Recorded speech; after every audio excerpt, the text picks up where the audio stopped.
Hey people, I'm up on the roof today fixing some of this hurricane damage. It's pretty high up here. It's a two-story. This is my grandma's old place. But I started doing metal roofs over 40 years ago. And I'm not real big on shingles, but I got the skills. I pretty much got it down.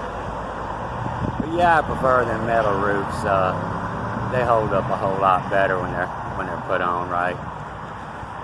But I was going to give you some information here, and if you're interested in learning anything about repairing your shingle roof, I'll put a little bit on the end of here. But I wanted to tell you first, I just opened up a library account. I watched Corbett Report. Everybody needs to get on Corbett Report. He's one of the few truthers that's still on YouTube, and he was telling us about library and how to open up an account there. And it's real easy. All you got to do is just click that LBRY link underneath, and you get there, and it'll ask you for an email, and you confirm an email, and you have an account there. And I'm trying to figure out how to sync all my YouTube to it now. But I'm going to stay here on YouTube till they shut me down. But he put up this movie. I watched this morning about these vaccinations, and it's a real good flick. It'll tell you some stuff that they've been doing while they've been playing with this election bullshit, what they've really been doing in Washington behind the scenes. Adults. But we're going to go out of our way to put it in black and white in the bill that we will do this not only behind the parent's back, but we will actually make it so that we do not even report to the parents that this has happened. And again, this is directly in the bill. If parent is utilizing a religious exemption for vaccinations or is opting out of receiving the human papillomavirus vaccine, but a minor is receiving vaccinations under Chapter 6 of Title 22B, blah, blah, blah, then a healthcare provider shall leave the immunization record in Part 3 blank and shall submit the immunization record directly to the minor's school. The school shall keep this immunization record confidential, except it may share the record with the Department of Health or the school-based health center. They are literally, in black and white, in this legislation, saying we will keep this information secret from the parents. That is insanity, and any parent who is going to consent to this, is going to allow this to happen, is committing child abuse. And yeah, you need to go ahead and connect to his channel there on YouTube and on library.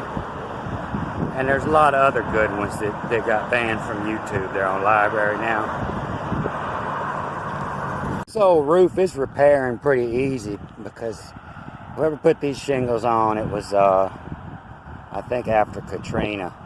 They were an old shingle, and they didn't have a good glue line on them. You know, this glue line sits halfway across the shingle here. And so you're not really nailing down the shingle, you're nailing this glue line down, and it's sticking this next shingle to it. See how the bottom is stuck, but these are coming up real easy. It's easy to work on these. But you see where just this one part, you know, this shingle is 3 tabs, and one part of it broke off. And so I have to bust this loose, cut this shingle loose. And so it's hard to find shingles right after the storm. So I've been patching with whatever color I can find. It doesn't matter. This we're just waiting to sell this property, and they're going to bulldoze this old building and put a 7-Eleven or something here. But it had some pretty good holes over here that I've patched. So this is the tools of the trade. This you could use a hammer, but this roofing hatch is the best. You can put a little bolt in here to measure your shingles, so you get them all set at the right height. And it comes in real handy for reaching out there and pulling shingles, pulling nails. You can use it to pull nails and get them started, and then get the side underneath there.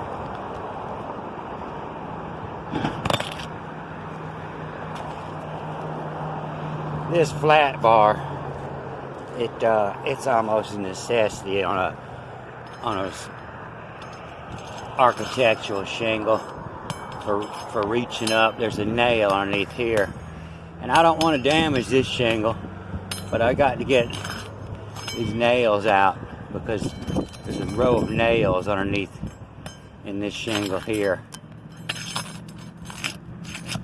and so this is so I can reach up in there. It's got a hook on it, and I can pull these nails without damaging the shingles.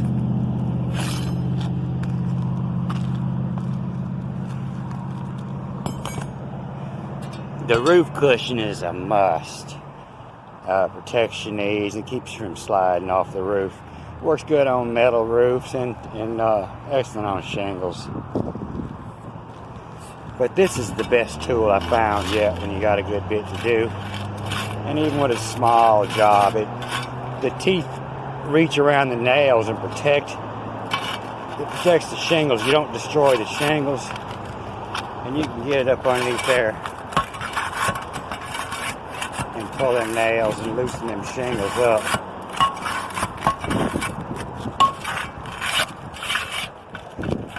Without doing a lot of destruction on the other shingles. Like this area here, so I don't want to have to replace that whole 3-tab shingle. I'm just going to replace 1 tab of it. And this is good to reach in there and get those nails out without tearing the sides of the shingle up. I'm trying to reach here and get this nail out of the way without tearing this shingle like this. So when you start your repairs, you want to start down here at the lower end of the roof.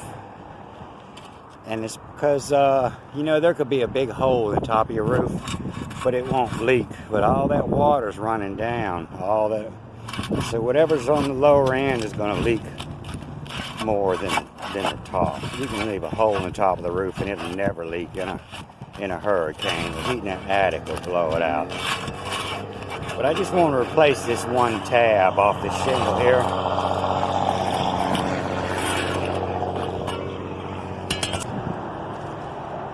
So I break that up a little bit with that shovel, and I'm going to set my cushion down here.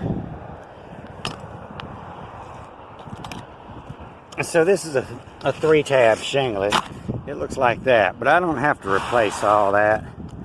I'm just going to replace this 1 tab, but this is what I'm wanting to get underneath there. This is sealing this crack from here to here. That's the main part of that shingle. And so I'll use my hatchet to break this glue edge loose so I can get underneath there.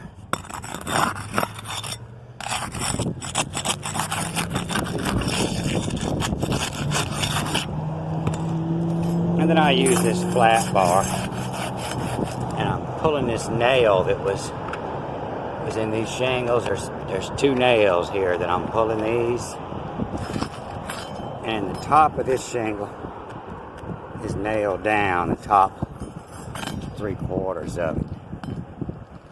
So I'm pulling these nails here,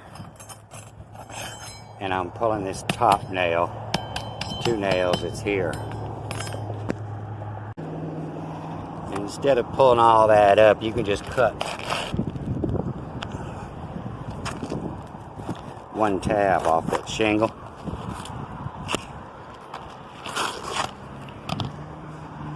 When you lay them shingles on the roof, you don't ever want to lay them upside down. That sun will heat that up, and that glue will stick to the roof. But you could just replace this 1 tab on this shingle, and this shingle's just trying to cover this crack here. So all you're trying to do, cover this crack. So you want to make sure you cut that so these are tight. You don't want a big crack inside there where the wind can blow water through. But like I say, I'm not worried about this. As soon as it sells, sometime soon, they're going to bulldoze all these buildings and put commercial up here. Just trying to keep it dry until it sells.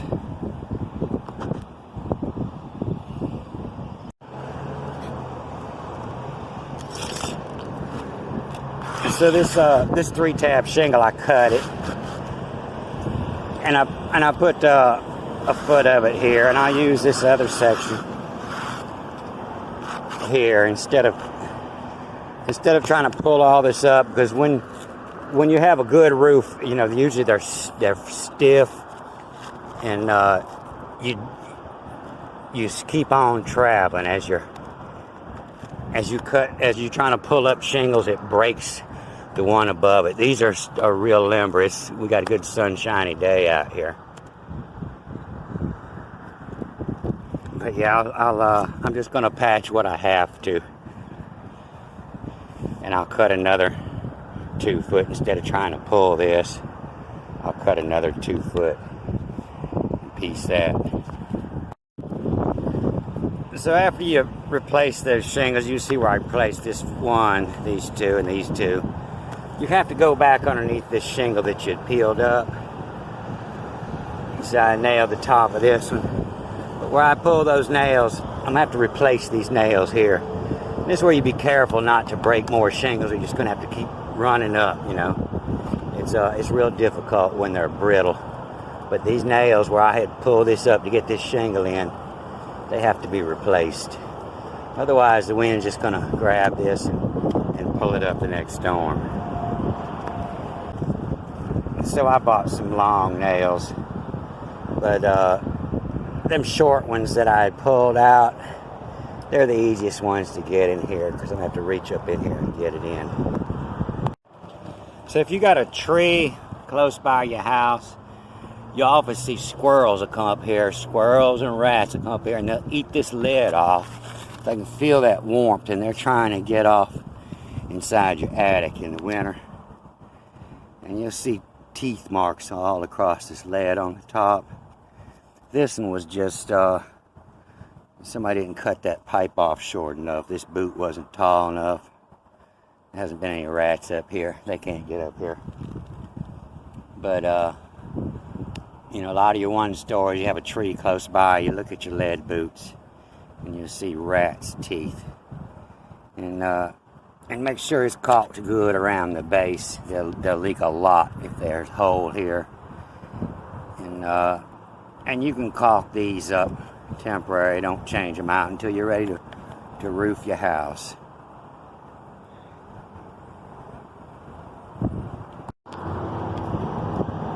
So I'm just going to cut this part of the shingle off, and I'm not going to try to pull all this loose. I'm just going to replace this 1 foot here. And you see how the top of this shingle, you know, if you could take 3/4 inch off of it, it'd still cover the crack here. But only if you have to.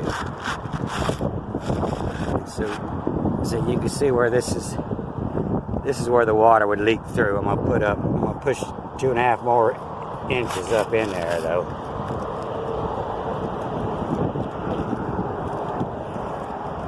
And so that shingle is all the way up to here now, and this glue line should protect it.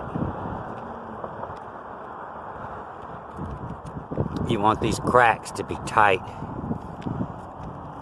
here, so the water can't blow up in a rain. The water won't blow up and leak through. The water will have to blow from here to here before it leaks. And so sometimes you might have to hit it with keep some black roof caulk and hit these. And often, you know, when you do this glue's not good.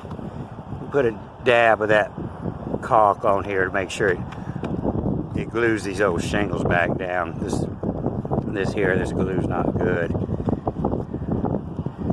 So I put a dab of that black caulk here.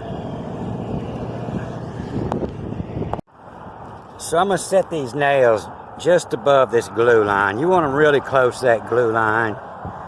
And that's what you're doing. You're nailing the glue down. The glue's holding the shingle on top of it. I'm going to set these here And then I'm going to have to reach up into this old shingle and replace these nails that I pulled here.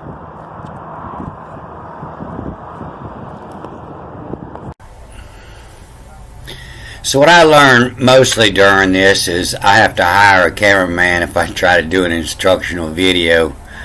I can't keep everything in the shot while I was trying to work. So hopefully I'll have some help. I got a couple roofs coming up, and as soon as insurance people come through with the money, and I got some pretty good help that's been working with me for 30 years, and I might let them hold the camera while I instruct. Alright, I'm gonna cut this off here. Good day.